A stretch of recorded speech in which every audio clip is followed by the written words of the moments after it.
2 years ago, we were able to bring an indigenous woman to the climate conference where the UNFCCC, United Nations Framework Convention on Climate Change, are having this discussion annually on how to resolve, the climate crisis.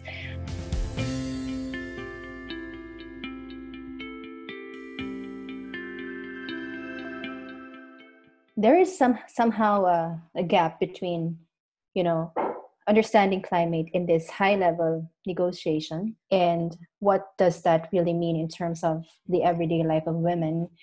And what's important is that when we do our political work, political accompaniment and movement support with women, it's understanding that issue from their lived experience, from their everyday life. That is very important when we talk about climate justice work, because we're not just talking about carbon dioxide in the atmosphere. We're not just talking about rising of temperatures and all this realities. They wouldn't talk about, melting of the glaciers when you are in Borneo. They will be talking about food. They'll be talking about health. They'll be talking about,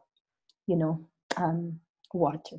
And these are important pieces that we need to factor in as we understand the climate crisis in the intersectional lens.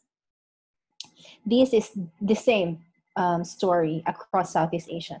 And often these big projects are accompanied by violence. Usually it's the men that work in this extractive projects, but when they work in this very toxic working environment, it's then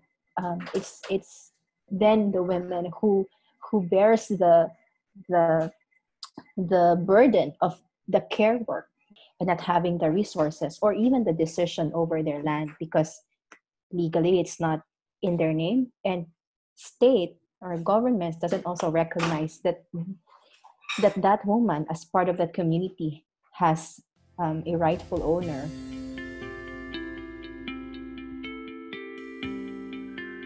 And so these layers are actually levels of power, and it's important for women to recognize these different threads, how structural power, formal powers have reinforced this.